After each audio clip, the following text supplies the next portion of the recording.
जैसे जैसे आप अमनी भाव की तरफ जाते हो, यानी कि आप मन विलीन होता जा रहा है, इच्छाएं विलीन होती जा रही हैं, वृत्ति में सिर्फ भगवत ही भगवत है, तो भक्ति का जन्म हो रहा है। उस समय आपको आपकी आत्मा के दर्शन होते हैं। आपका धर्म तभी पूर्ण होता है जब आप पूरे संसार के दुख को अपना दुख मान सकते हो। घर में, दुकान में, सड़क पे, सोसाइटी में, आपके बिजनेस में स्पिरिचुअलिटी होने का अर्थ सिर्फ इतना ही है कि क्या मैंने धार्यते इति धर्मा को अपनाया है कि नहीं, क्या मैंने धारण किया है सबको कि नहीं किया है। कोई व्यक्ति है जो मैं की भावना से व्यापार कर रहा है, हर चीज़ में सिर्फ अपना ही फायदा देख रहा है, क्या उसको कभी आत्मा के दर्शन नहीं होंगे? नहीं होंगे। कलयुग में आपको लगता है ये दिव्य आत्माओं ने जन्म लिया है? हर युग में लेती है। कलयुग एक्चुअली एग्जिस्ट ही नहीं करता है।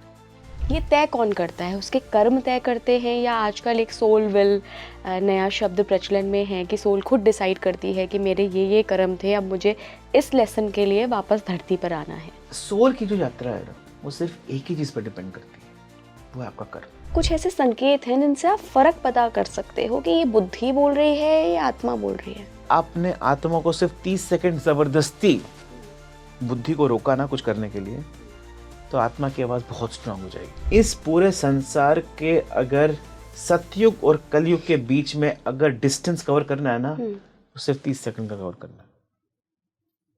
कैसे?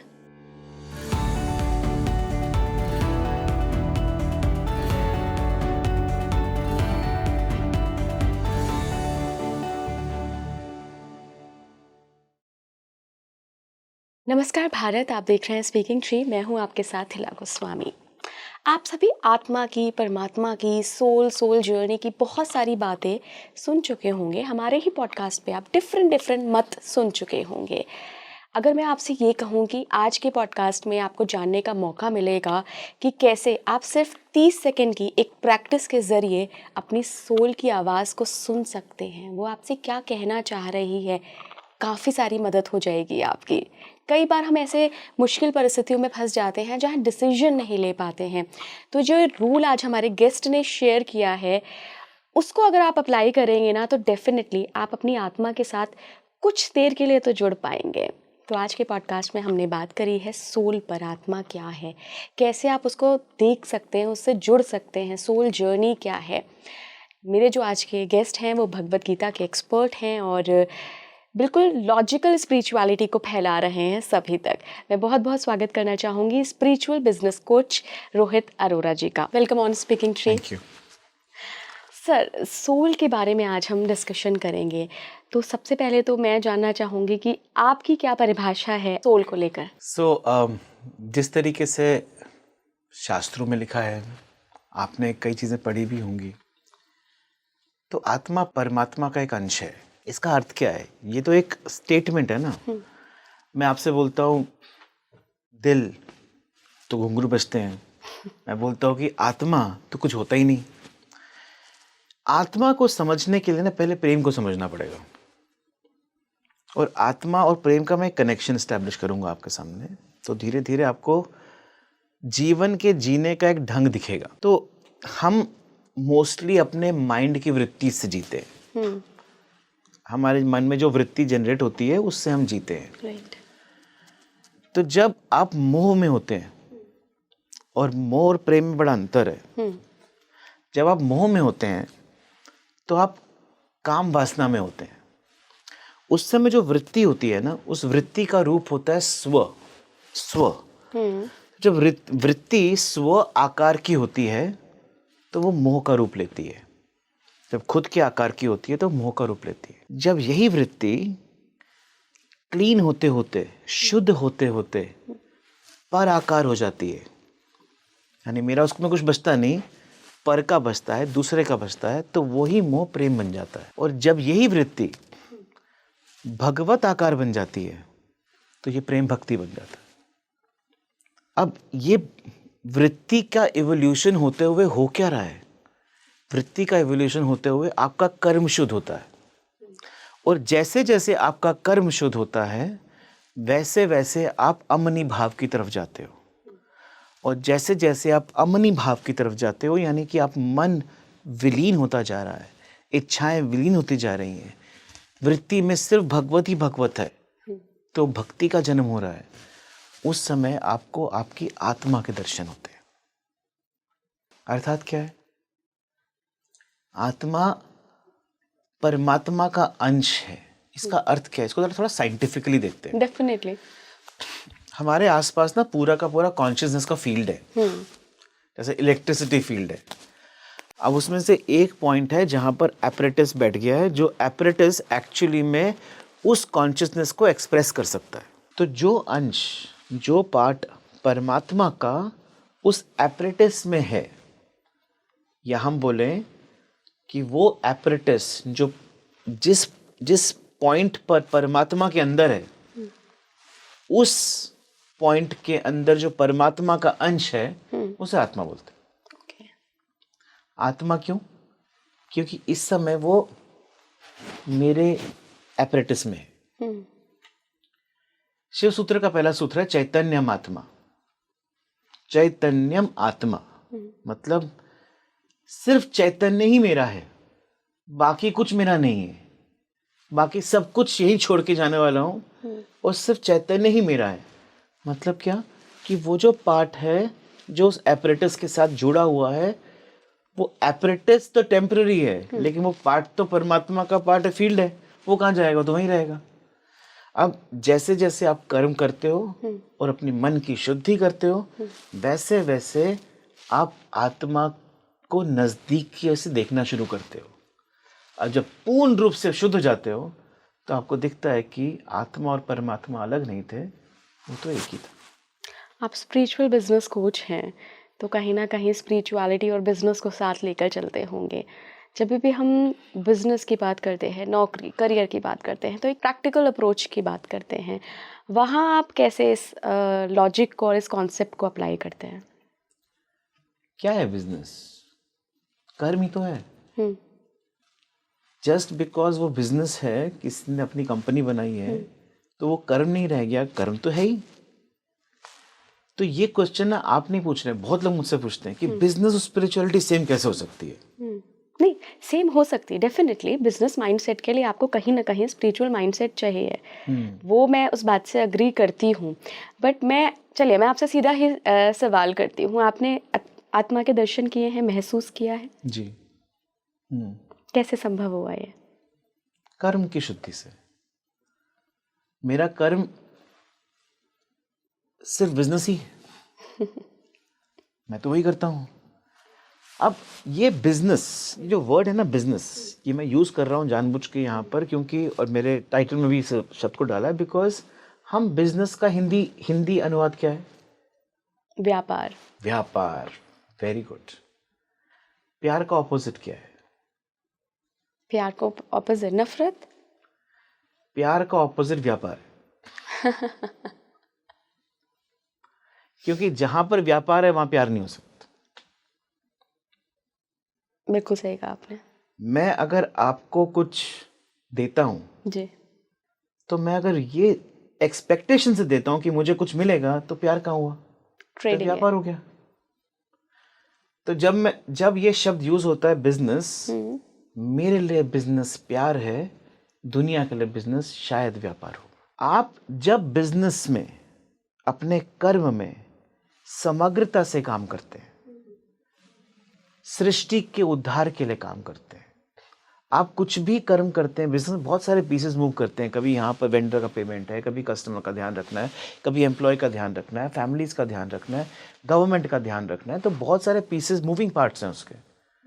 तो as a founder, as a promoter, as a owner of a business, आपकी ये अपॉर्चुनिटी नहीं है, ये आपकी रिस्पॉन्सिबिलिटी है, क्योंकि आपके अंदर क्षमता है, तभी आपको ये मिला है कि आप हर मूविंग पार्ट का ध्यान रखें और सिर्फ एक ही आदमी का ध्यान ना रखें।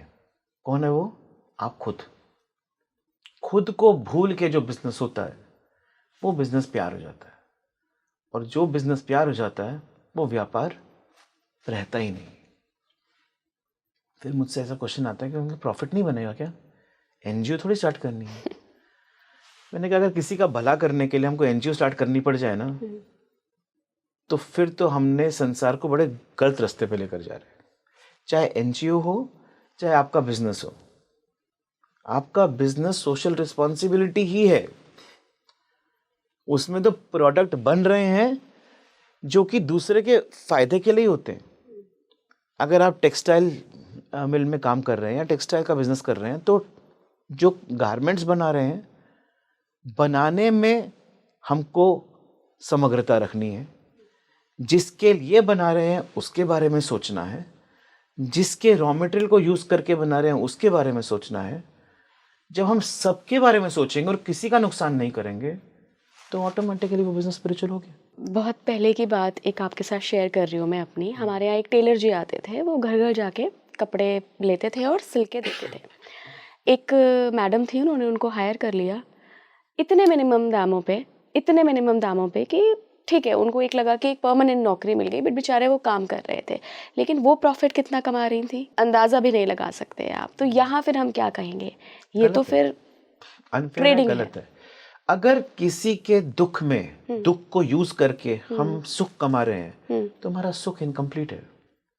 रादर मैं तो इसको इस स्टेटमेंट को ना और भी दूर लेकर जाऊंगा। इस पूरे संसार में अगर कोई दुखी है ना तो मेरा सुख इनकम्प्लीट है। बहुत पूरे संसार को ही लपेट लिया आपने, ये कैसे? यही धर्म है। आपका धर्म तभी पूर्ण होता है जब आप पूरे संसार के दुख को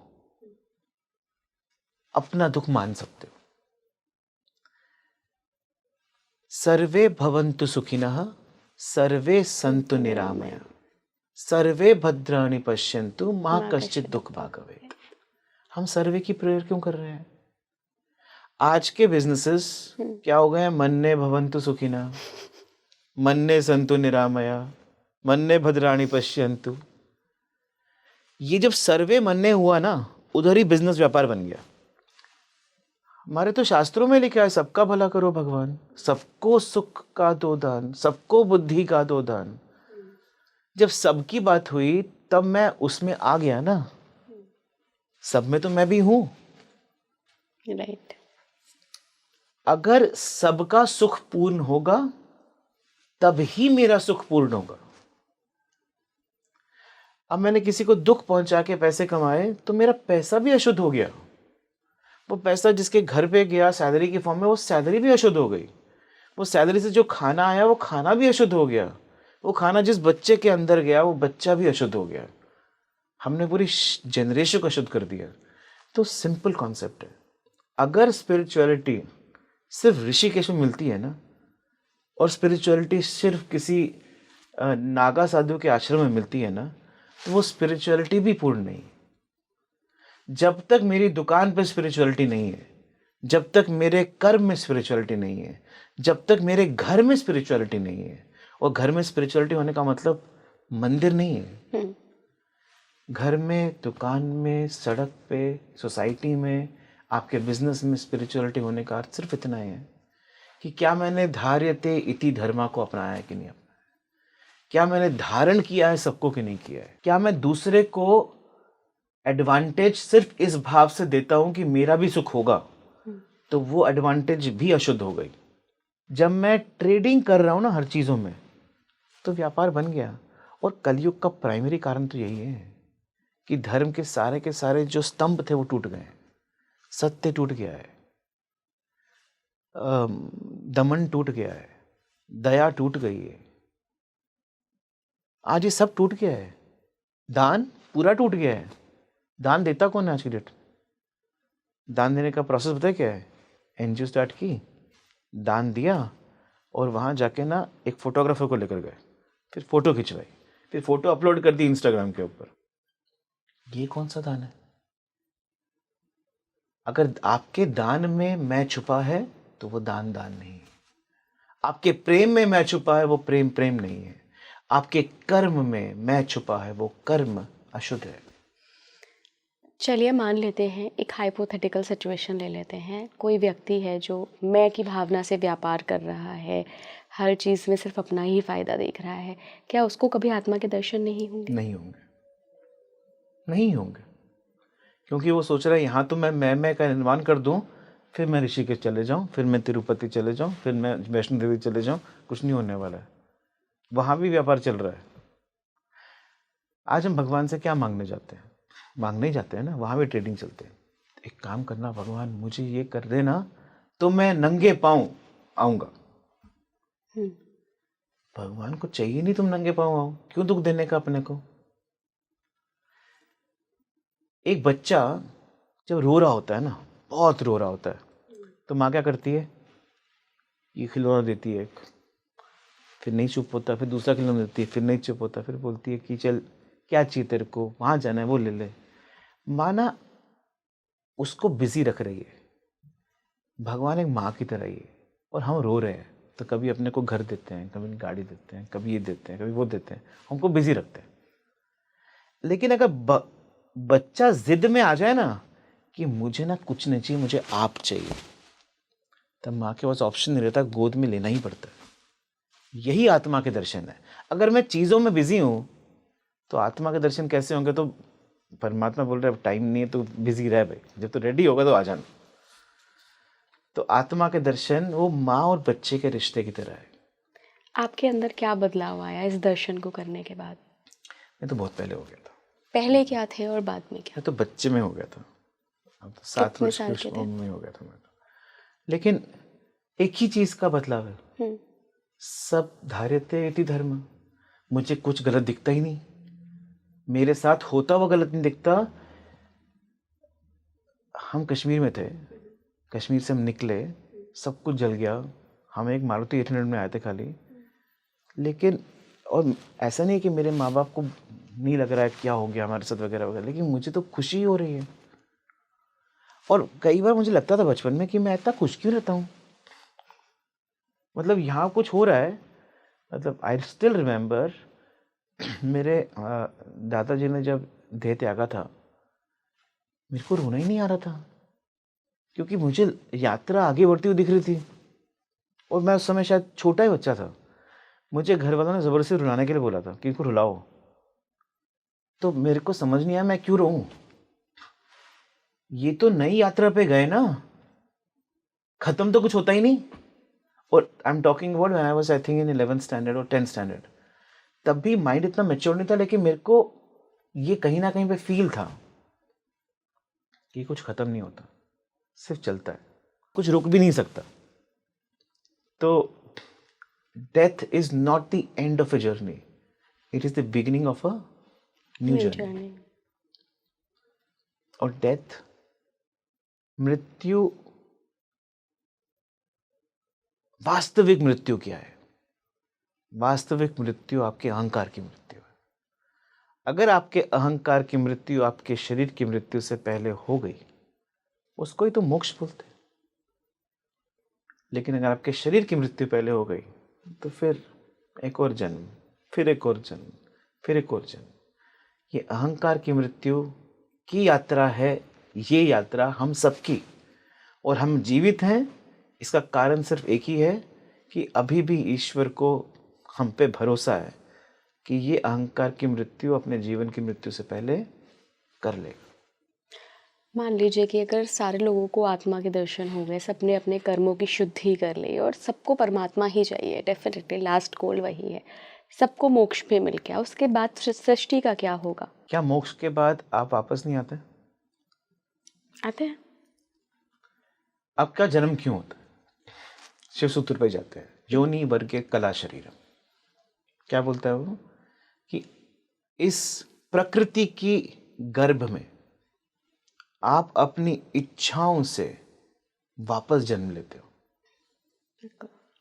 तो जब हम मोक्ष प्राप्त कर चुके होते हैं तो हमारी इच्छाएं विलीन हो जाती हैं, तो वापस जन्म क्यों लेते हैं? इच्छा तो गई, तो वापस जन्म लेते हैं करुणा के लिए। कि जब मुझे लगता है कि अभी भी कुछ लोगों को मेरी ज़रूरत है, तो उनकी करुणा के लिए मैं वापस आता हूँ। लेकिन एक फ़र्क हो जाता है पहले आने में और अभी आने में। पहले में जब मृत्यु हुई तो अंधकार में ही मृत्यु हो गई और अंधकार में ही मेरा जन्म हो। लेकिन जो मोक्ष के बाद की मृत्यु है वो उजाले में होती है, यानी मैं जागृत हो जाता हूँ मोक्ष के पहले, मृत्यु के पहले। यानी कि उसके बाद मैं अपने को सोते हुए देखता हूँ, अपने को जगते हुए देखता हूँ, अपने को मरते हुए देखता हूँ और अपने को ही जन्म लेते हुए भी देखता हूँ। ये जागृत अवस्था की मृत्यु है और जन्म है। तो जब श्री कृष्ण का जन्म हुआ था, वो तो अपने को जन्म लेते हुए भी देखा था उन्होंने। इसका मतलब ये नहीं कि आपको उस जन्म में तकलीफें नहीं आएंगी, सब आएगा, रोना भी आएगा, प्रॉब्लम भी आएगी। फर्क सिर्फ इतना होगा, अंधकार में आप मूवी का पार्ट हो और उजाले में आप ऑडियंस हो। आप मूवी का पार्ट नहीं हो, आप मरते हुए भी देख रहे हो, दुख लेते हुए भी देख रहे हो, लोगों को मरते हुए भी देख रहे हो, लेकिन सिर्फ देख रहे हो। आप बाहुबली मूवी में एक्टर नहीं हो, आप ऑडियंस हो, बस फर्क यही है। तो क्या जब सबको मोक्ष मिल जाएगा तो वापस नहीं होगा? तो नहीं होगा, बिकॉज फिर मेरे आने का कारण खत्म हो गया है। तो अवतार का जन्म का मतलब सिर्फ इतना ही है कि वो साक्षी जो बन चुकी हैं आत्माएं, जो अभी परमात्मा के साथ एक हो चुकी हैं, वो हमारे दुखों के कारण वापस जन्म लेती हैं, उनके इच्छाओं के कारण नहीं। वो जब सबके दुख ही खत्म हो जाएंगे तो वापस कोई जन्म लेने का कारण नहीं। कलयुग में आपको लगता है ये दिव्य आत्माओं ने जन्म लिया है? हर युग में लेती हैं। कलयुग एक्चुअली एग्जिस्ट ही नहीं करता है। उसका कहने का अर्थ क्या है, जिस समय राजा परीक्षित के पास कलयुग गए थे और अभी कलयुग के आने की इच्छा हो गई थी, तो राजा परीक्षित ने उनको कहा था कि देखो, तुम सब जगह तो नहीं आ सकते, तुम चूज कर लो तुम्हें कहाँ कहाँ रहना है। तो जहां जहां पर पैसे के पीछे लोग भागते हैं वहां कलयुग है। जहां जहां पर क्राइम हो रहा है वहां कलयुग है। बेसिकली स्टोरी है, लेकिन अल्टीमेटली जहां जहां पर धर्म की हानि हो रही है वहां कलयुग है। लेकिन इसी युग में बहुत सारी ऐसी जगहें हैं जहां पर धर्म की हानि नहीं हो रही है, वहां कलयुग नहीं है। तो जब आप सिर्फ और सिर्फ मटेरियल चीजों के पीछे भाग रहे हो तो आप कलयुग में हो। जैसे ही आपने अपना ऑर्बिट शिफ्ट किया कि अब मैं इस जन्म को एक माध्यम मानता हूं, मैं इस जीवन को एक माध्यम मानता हूं, और ये जो इंस्ट्रूमेंट है ये सिर्फ उसका माध्यम है, तो आप कलयुग से बाहर हो गए हो। तो आप तो शायद सतयुग में भी पहुंच गए हो, क्योंकि आपने सारे धर्म के पार्ट्स को अपनी इस स्थान पे एस्टैब्लिश कर दिया है। तो ये जो है ना, ये मंदिर बन गया है। ये जहां जाएगा एक पुष्प की तरह खुशबू फैलाएगा, जहां बैठेगा, जिसके साथ बैठेगा उसकी लाइफ को एनलाइटन कर देगा। जब वो बात करेगा उसके मुख से दिव्य शब्द ही निकलेंगे। जब वो मौन में रहेगा तो मुनि रहेगा। जब वो अपने को हर समय शाश्वत मानेगा तो उसका सत में अंत हो चुका होगा, यानी वो संत बन गया होगा। यानी कि यही तो शरीर है, जगह तो कुछ और है ही नहीं, युग कुछ और है ही नहीं। ये युग है मेरा। इस युग में शायद सतयुग भी हो या कलयुग भी हो। थोड़ा सा सोल जर्नी पे सर बात करते हैं। आपके नज़रिए से आपको क्या लगता है कि जो भी व्यक्ति शरीर छोड़ता है उसके बाद जब भी वो जन्म लेगा, ये तय कौन करता है? उसके कर्म तय करते हैं या आजकल एक सोल विल नया शब्द प्रचलन में है कि सोल खुद डिसाइड करती है कि मेरे ये कर्म थे, अब मुझे इस लेसन के लिए वापस धरती पर आना है? तो अभी ना क्या है ना, दो टाइप के माइंड है। एक माइंड वो है जो रियलाइज्ड हो चुके हैं, तो ज़्यादा बोलते नहीं। जो अनरियलाइज्ड है वो मैथमेटिकली हर चीज़ को डिफरेंट डिफरेंट थियरीज बनाते रहते हैं। सही भी होंगी नहीं भी होंगी पता नहीं, लेकिन तभी हमारे शास्त्रों में ना रियलाइज्ड बीइंग्स को मुनि कहते थे, क्योंकि वो मौन रहते थे कि क्या बोलूं, क्योंकि तुम जो भी बोल रहे हो इतना मूर्ख है मैं समझा भी नहीं सकता, तो मैं चुप ही रहता हूं। सोल की जो यात्रा है ना, वो सिर्फ एक ही चीज पर डिपेंड करती है, वो है आपका कर्म। क्योंकि आपका जन्म होते ही आपको सिर्फ एक ही चीज मिलती है और कुछ नहीं मिलता है, वो है कर्म। आपकी आंख खुलती है और कर्म स्टार्ट, तब तक जब तक आप आंख बंद नहीं होती। अब कर्म से दो ही टाइप के होते, या तो शुद्ध या अशुद्ध, ये बीच का कुछ नहीं होता। यानी हर क्षण में आपको एक कंटेनर दिया है, वो कंटेनर का नाम है समय। उस कंटेनर में आप या तो अमृत डालोगे या विष, और वो कंटेनर जाके बैठेगा आपके चित्त में। तो अगर विष है तो चित्त हो जाएगा मलिन, और अगर वो अमृत है तो चित्त हो जाएगा शुद्ध। हर क्षण में आप अपने को चित्त को या तो शुद्ध कर रहे हो या मलिन कर रहे हो।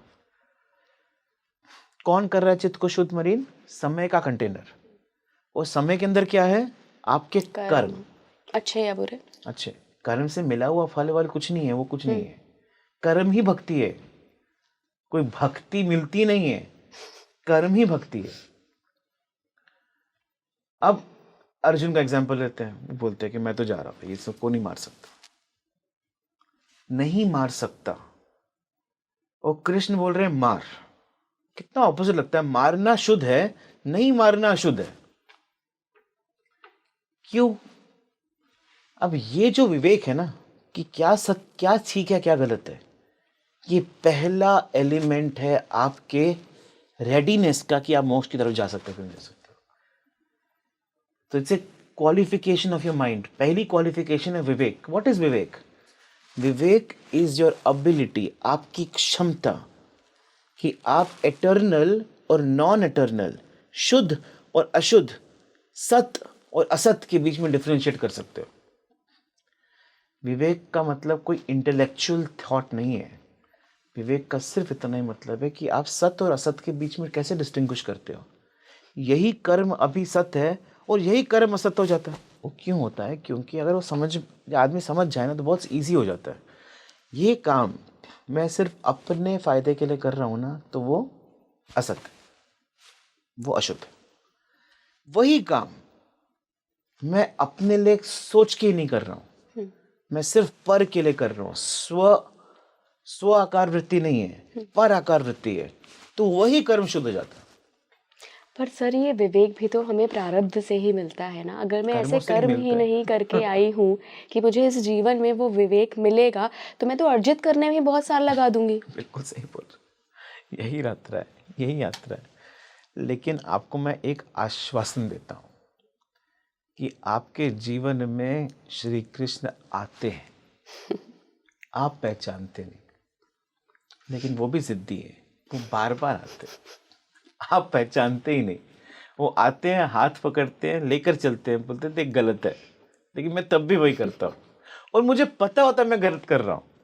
कठोपनिषद के अंदर बड़ा सुंदर तरीके से एक्सप्लेन किया है ना कि जब वो नचिकेत जाके यम से पूछता है कि मृत्यु क्या होती है, उसके बाद क्या होता है, तो मानता नहीं, मैं नहीं बताऊंगा, मैं नहीं बताऊंगा, तो ये ले ले, तो वो ले ले। कहते हैं मुझे कुछ चाहिए ही नहीं, क्योंकि मृत्यु तो सब कुछ छीन लेगी।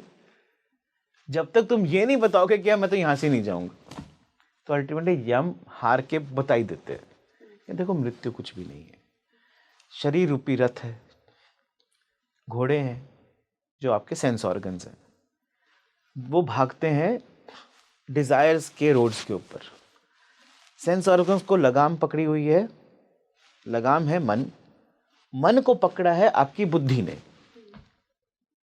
तो ये तो हो गया रथ। तो आत्मा कहाँ है? कहते वो तो रथ में बैठी है, क्या करती है? कुछ नहीं, बस पीछे से बोलती रहती है कि रास्ता गलत है। बुद्धि ने पकड़ा है ना। अब बुद्धि ही ऑपरेट करेगी रथ को। अगर आप रियलाइज स्पिरिट नहीं होते हो तो बुद्धि और आत्मा की कॉन्वर्सेशन नहीं होती। आत्मा बोलती रहती है कि गलत है सही है, गलत है सही है, लेकिन वो बुद्धि सुनती नहीं है। वो आगे देख रही है, आदमी पीछे बैठा है, मतलब जो रियल आत्मा पीछे बैठी है वो आगे देख रही है। तो आगे की नॉइज अगर ज्यादा है तो पीछे तो मुड़ने का समय ही नहीं है, सुनने का भी समय नहीं। अब आपको मैं ना महाभारत का एक रूप दिखाता हूं नया। श्री कृष्ण सो रहे हैं, दुर्योधन आया और अर्जुन आया कि कौन, एक ने वाली नारायणी सेन ले ली, दूसरे ने अर्जुन ने कृष्ण को ली। अब देखा जाए तो कृष्ण को तो ड्राइवर बना दिया और बोलते हैं मैं तो अस्त्र भी नहीं उठाऊंगा, कुछ भी नहीं करूंगा। लेकिन ये प्रतीक स्वरूप है। अभी मैंने आपको रथ समझाया था ना, जिस मनुष्य ने, जिस बुद्धि के पास शक्ति है सुनने की, उसको आवाज भी आती है। आप कुछ गलत कर रहे होते हो, आपको आवाज आती है ना मैं गलत कर रहा हूँ। बिल्कुल। मैं तो कर देता हूँ लेकिन तब भी गलत, क्योंकि मैं बुद्धि की सुनना, बुद्धि आत्मा की सुनना नहीं चाहती। अब ये प्रतीक कितना सुंदर है यहाँ पे। जिस समय अर्जुन ने कृष्ण को अपना सारथी बनाया तो वो जो रथ था उन्होंने चैतन्य को सारथी बना दिया और खुद बैठ गया, मन बैठ गया पीछे रथ में। ग्रेट। मन बैठा रथ में, चैतन्य बना सारथी, तभी कृष्ण ने उसको बात तो चैतन्य पहले भी कर रहा था, लेकिन जब चैतन्य सारथी बनता है और बात करता है तो भगवत गीता का जन्म हो जाता है। वाओ। आपके हाथ में चैतन्य है, कृष्ण भी है, मन भी है। आप अगर चैतन्य को बना दोगे अपने जीवन का सारथी और मन को बिठा दोगे रथ में, तो फिर आपको पदार्थ के घूंघट से परमात्मा के दर्शन हो जाए। थोड़ा सा मैं एक बार सिंपल वे में बिल्कुल आम जनता के लिए पूछना चाहती हूँ कि आप सच कह रहे हैं कि कई दफ़ा ऐसा होता है कि हमें अंदर से आवाज़ आती है, नहीं ला यार ये ठीक नहीं है, ये ना मत कर, या हर किसी को आती होगी, बट ये ना बहुत कम आती है सर। बहुत कम इंसिडेंसेस ऐसे होते हैं जहाँ आपको महसूस होता है कि हाँ ये मैं गलत कर रहा हूँ। तो क्या कुछ ऐसे प्रैक्टिसेस हैं या कुछ ऐसे संकेत हैं जिनसे आप फ़र्क पता कर सकते हो कि ये बुद्धि बोल रही है या आत्मा बोल रही है? आत्मा की जो आवाज़ है ना वो इतनी क्लियर होती है कि ये डिफ्रेंसिएशन करने के लिए कोई एपरेटस की जरूरत नहीं है आपको। ये तो आपको गिफ्ट है। दिस इज द गिफ्ट कि आपको पता होता है, क्षण के लिए पता होगा शायद कि सही क्या है गलत क्या है, क्षण के लिए बेशक पता होगा। अब उस क्षण को मैं समय कितना देता हूं ना, वो आपकी इच्छा शक्ति पर डिपेंड करता है। तो मैंने एक प्रैक्टिस लोगों को बताई थी जो कि मेरे को सुनते रहते थे, उनको बोला कि एक काम करो। 2 प्रैक्टिसेस बताई, एक्चुअली वो पीछे पड़े थे मेरा कि मेरे को बताओ करूं कैसे। तो मैंने कहा एक काम कर, लाइफ में ना 30 सेकंड रूल लगा, आदत डाल दो कि कुछ भी हो मेरे साथ ना, मैं 30 सेकंड तक कुछ नहीं करूंगा। चाहे मुझे क्लियरली दिखता मुझे ये करना चाहिए, लेकिन तब भी मैं 30 सेकंड तक वेट करूंगा। Okay, call this 30 second rule. I can guarantee you, अगर आपने आत्मा को सिर्फ 30 सेकंड जबरदस्ती बुद्धि को रोका ना कुछ करने के लिए, तो आत्मा की आवाज बहुत स्ट्रांग हो जाएगी। हम 3 सेकंड भी रुकते नहीं है, फॉरगेट अबाउट 30 सेकंड। तो कोई तो मुझे बोला अगर मैं तो रुकता हूँ, मेरी वाइफ ही नहीं रुकती। तो आप एक्चुअली दूसरे के रुकने में वेट नहीं करना है, आपको सिर्फ खुद के रुकने का वेट करना है। इस पूरे संसार के अगर सतयुग और कलयुग के बीच में अगर डिस्टेंस कवर करना है ना, तो सिर्फ 30 सेकंड का कवर करना है। कैसे? अगर सब ने 30 सेकंड वेट करना शुरू किया ना, आपका सतयुग एस्टैब्लिश हो गया, बिकॉज आपने आत्मा को समय दे दिया। बहुत है 30 सेकंड। और इसको अगर हम एक नेशन के तौर पर देखें, कोई कंट्री हमला कर रही है और मैं 30 सेकंड रुक गया और उसने 30 सेकंड में निपटा दिया, फिर क्या होगा? Correct, good point. यही थॉट है। ऐसा कभी होगा ही नहीं। आप 2 नेशंस अटैक कर रही हैं, आपकी वॉर हमेशा ईगो की वॉर होती है। हाँ जी, बिल्कुल। वॉर एक ने सरेंडर किया तो वो वॉर बंद हो जाती है। एक ने सरेंडर किया तो वॉर बंद हो जाती है। सरेंडर का मतलब क्या है? कॉन्वर्सेशन करनी। आपका युद्ध प्रतिशोध का है कि न्याय का है, उस पर डिपेंड करता है। यहाँ पर भी ना वो जो युद्ध करना है, बस वैसे देखा जाए तो कृष्ण ने भी अर्जुन को बोला युद्ध कर भाई, क्योंकि वहां युद्ध ना करना गलत था। ये जो विवेक है ना 30 सेकंड में आएगा। आत्मा बताएगी कि युद्ध करना सही है कि गलत है। अगर सही है तो करना है, गलत है तो नहीं करना। क्या एक दुष्ट व्यक्ति को भी 30 सेकंड रुकने के बाद आत्मा बताएगी? 100% बताएगी। दुष्ट कोई होता ही नहीं, वो तो हमारा 30 सेकंड का रूल नहीं लगता ना, इसलिए दुष्ट बन जाता है इंसान। वो प्रैक्टिस हो जाती है, लेकिन 30 सेकंड रुक ही नहीं पाएंगे। इतने लोगों को बताया, आज तक कोई नहीं रुका। फिर मुझे किसी ने बोला कि अच्छा ये 30 सेकंड का तो कठिन हो रहा है, एक काम करो, एक और बताओ जिसमें थोड़ा सा इजी हो। तो इजी तो कुछ नहीं होता। एक काम करो, अभी हम हफ्ते हफ्ते मिलते थे यूजुअली फॉर अपने स्पिरिचुअल सेशंस के लिए। बोला कि अगले हफ्ते वापस मिलेंगे ना, अगले हफ्ते और इस हफ्ते के बीच में एक काम मत करना। क्या नहीं करना? तो कंप्लेन मत करना। ठीक है। अब नेक्स्ट वीक आए तो मैंने फटाक से उनको म्यूट किया, वो वेबिनार चल रहा था। मैंने कहा बताओ कंप्लेन की, कहते कि कंप्लेन नहीं करूं तो बोलूं क्या, समझ में नहीं आ रहा था। क्योंकि मेरा कॉन्वर्सेशन 99% सिर्फ कंप्लेंट वाला ही है। It was such a big realisation that मुनि बनने के लिए ना सिर्फ एक ही चीज करनी है, कंप्लेन करना बंद करना है। क्योंकि 95% टाइम्स आप सिर्फ गलतियां ही निकाल रहे हो। तो मौन व्रत का रीडेफिनेशन, मौन व्रत का ये मतलब नहीं है कि मौन हो जाओ। मौन व्रत का मतलब सिर्फ इतना है, मौन होने का मतलब सिर्फ इतना है कि जितना बोलना जरूरी है बस उतना ही बोलो। और सपोज आप खाने के टेबल बैठे और आपके सामने खाना आया और दाल ठंडी थी एकदम, अब क्या करना चाहिए? कोई बात नहीं, भूख ज्यादा लगी है तो खा लो। हम करते क्या है यूजुअली? जनरली हम गुस्सा करते हैं कि हम अरे गुस्सा- ठंडी दाल कैसे ले आए। हम उठ के गर्म कर सकते हैं ना। हाँ बिल्कुल कर सकते नहीं, हैं। हम नहीं करते, यानी कि वो बोलने की विवेक- जरूरत नहीं थी अपने को। विवेक भी नहीं है ना वो। हमको विवेक नहीं है, हम शांत नहीं होते।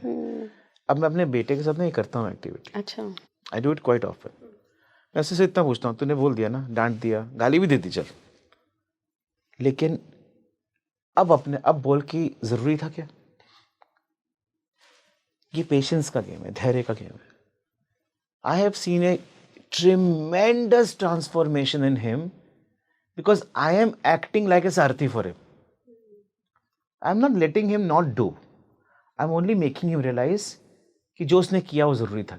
सर आपने बिल्कुल ना ऐसे आंखें खोल देने वाली बात कही है, क्योंकि हम जनरली मतलब मैं अपने जीवन में इतने लोग देख चुकी हूँ जो एक्चुअली ऐसा करते हैं कि बाथरूम का स्विच ऑन है, अरे भैया जाके बंद कर लो। बड़ करके बंद भी नहीं करेंगे, लेकिन इतना चिल्लाएंगे कि उनका भी बीपी हाई हो जाए और सामने वाले जिससे खुला रह गया उसका तो सत्यानाश हुआ ही है। उसको कुछ नहीं होता, अपना ही होता है। वो तो पैसे मांग के आया था। तो क्रोध कोई मेरे को देता नहीं, दे ही नहीं सकता। मैं खुद लेता हूँ। तो जब सामने वाला डिसाइड कर लिया कि मैं नहीं लूंगा, तो आपको ज्यादा क्रोध आता है कि गुस्सा ही नहीं कर रहा है, लड़ाई तो कर। तो आप किसी को बदल नहीं सकते, फैक्ट। बदलाव करने की शक्ति सिर्फ आपको आपके लिए, खुद के लिए ही दी गई है। तो फिर एक गुरु क्या कर सकता है? कुछ नहीं, सिर्फ बोल सकता है, उसको रियलाइज करा सकता है। तो श्री कृष्ण और अर्जुन की जो यात्रा थी ना, वो महाभारत गीता की यात्रा, वो कभी गुरु कभी सखा की यात्रा थी। कभी हाथ पकड़ लेते, फ्रेंड बन जाते, फिर देखा ना अभी रेडी हो गया है तो फटाफट गुरु बन जाते हैं। तो जब गुरु में लग रहा है कि यार ये तो अभी सोच रहा है कि मैं अहंकारी हो गया, तो फिर फ्रेंड बन जाते हैं। तो धीरे नीचे उतारते, फिर ऊपर लेके आते, फिर नीचे उतारते, फिर ऊपर लेके आते। लेकिन that is the right way. किसी को भी सिखाने का तरीका वही सही है। बट सर आपको नहीं लगता कि हम सभी अपनी लाइफ में कृष्ण जैसा सारथी चाहते हैं, गुरु चाहते हैं, लेकिन अर्जुन जैसी पात्रता तो आपको कलेक्ट करनी पड़ेगी ना। हम right. अपने बारे में नहीं सोचते हैं, सबको ईश्वर चाहिए, लेकिन तुम्हारी वो पात्रता है, खुद को तैयार किया है। बिल्कुल सही बोल रहे हो। 3 प्रकार के मनुष्य होते हैं। पहला होता है विचारहीन, उसको कुछ पता ही नहीं होता। दूसरा होता है विचारों से भरा हुआ, और तीसरा होता है निर्विचार। विचारहीन दुर्योधन, विचारों से भरा हुआ अर्जुन, और निर्विचार कृष्ण। अब निर्विचार और विचारहीन सेम टाइप के दिखते हैं, लेकिन होते बड़े अलग हैं। विचारहीन के पास कृष्ण चले भी जाए ना, तो वो दुर्योधन की तरह उसको ही बंदी बना लेते। लेकिन विचारों से भरे हुए जो होते हैं ना, हम मेजॉरिटी में, जब मैंने भगवद गीता के अपने सेशन शुरू किए ना, तो मैंने पहला सबको ये तोड़ा कि ये मत मानना कि तुम अर्जुन हो। अगर तुम्हारे पास कृष्ण नहीं है ना आज इस समय, तो तुम दुर्योधन ही हो। क्योंकि कृष्ण अवेलेबल सबको है। लेता कौन है? अर्जुन। नहीं है ना, तो तुम दुर्योधन ही हो। तो पहले तो अपने आप को कृष्ण बनाने से पहले अर्जुन बनाओ। क्योंकि किसी भी श्रद्धा का जन्म ना संदेह से ही होता है। तो संदेह गलत चीज नहीं है। बिना संदेह की जो श्रद्धा होती है वो अंधविश्वास होती है। वो श्रद्धा जो संदेह के मार्ग से जाती है ना, वो पूर्ण हो जाती है। जैसे अर्जुन के कितने सारे क्वेश्चन से शुरू हुआ, पहले अध्याय को देखिए आप। पहला अध्याय तो वो भूले ही जा रहा है, भूले ही जा रहा है, श्री कृष्ण कहते बोल ले, बोल जितना बोलना बोल ले। सेकेंड चैप्टर 11th वर्स तक बोलने दिया, फिर उसको नीचे उतारना था तो डांट दिया कि बहुत मूर्ख है तो उसको लगा था कि हम यूजुअली क्या होता है, फ्रेंड से बात करते हैं ना अपने, तो वो तो कृष्ण तो फ्रेंड ही थे, फ्रेंड से बात करते तो हम वैलिडेशन एक्सपेक्ट करते हैं कि मैं बोलूंगा तो बोलेगा हाँ बिल्कुल तू सही बोल रहा है, एकदम परफेक्ट, ऐसे ही करना चाहिए, चल चलते हैं यहाँ से। सोचे तो यही बोला वो, चल चलते हैं। कृष्ण ने तो उल्टा ही कर दिया। तो जब अर्जुन के प्रश्न बदलने शुरू हुए ना, पहला बदला हुआ प्रश्न क्या था उनका कि स्थित प्रज्ञ का डेफिनेशन क्या है। समझा कुछ नहीं, वो क्वेश्चन बदलना जरूरी था। वॉर से उठा के, उस वृत्ति से उठा के भगवत वृत्ति पे लाना जरूरी था। तो वो पहला बिन था कि चल अभी क्वेश्चन तो सही पूछा ना तूने, अब तो ये नहीं पूछना यहाँ से जाना है कि नहीं जाना है, पाप क्या पुण्य क्या, वो नहीं पूछा तूने, पहला प्रश्न सही पूछा। अभी भी समझ में नहीं आया तो हमारे जितने भी टेक्स्ट है ना, बड़े इंटरेस्टिंग टेक्स्ट है हमारी ना, यात्रा हमेशा उल्टी होती है। पहला चैप्टर सबसे डिफिकल्ट होता है और फिर धीरे धीरे नीचे उतारते हैं, क्योंकि सेकंड नहीं समझ में आया, चल कर्म योग पे बताता हूँ।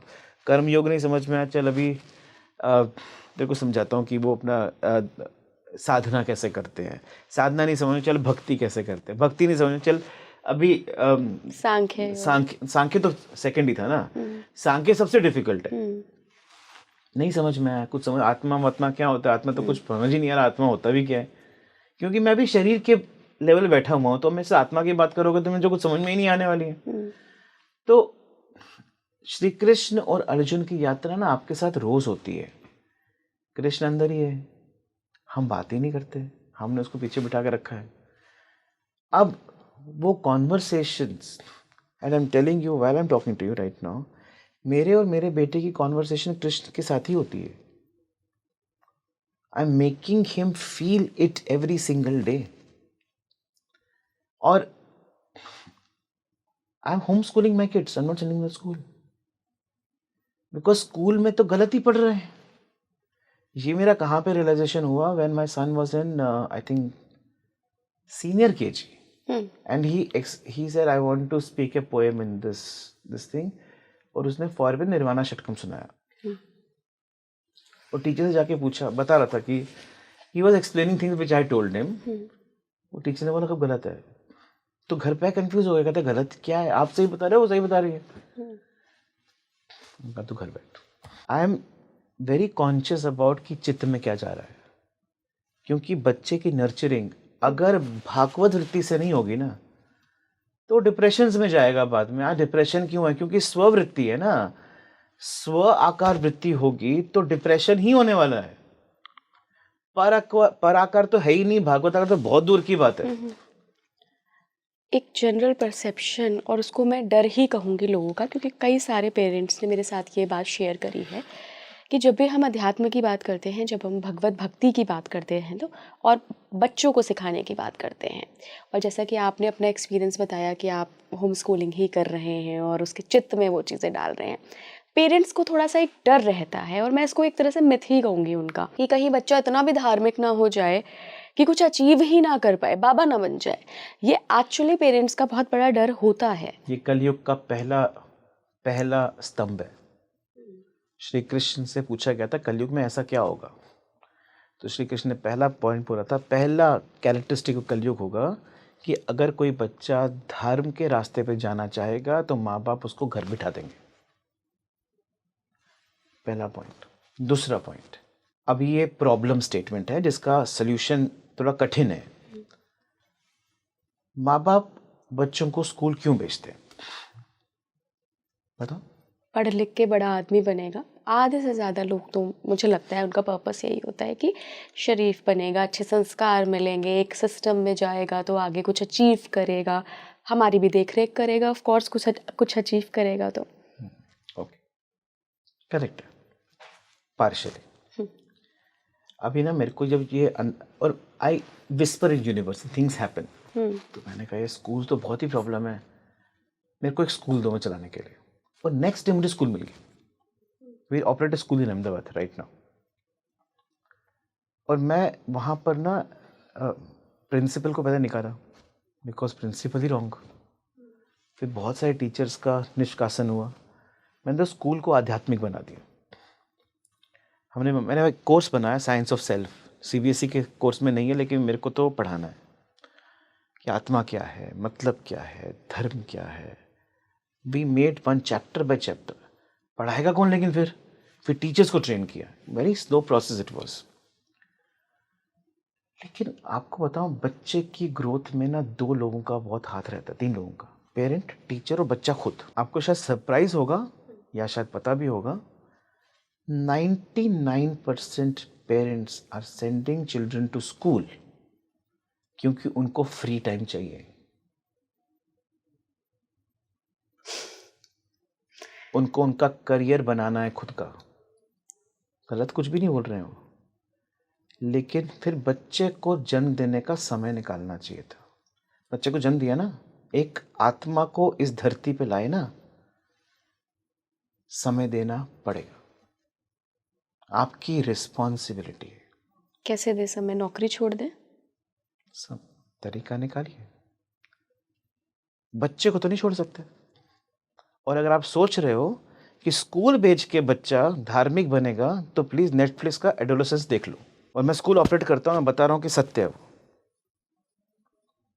एडोलेसेंस सीरीज के अंदर एक बच्चे ने 13-year-old किड, उसने अपनी क्लासमेट कर दिया।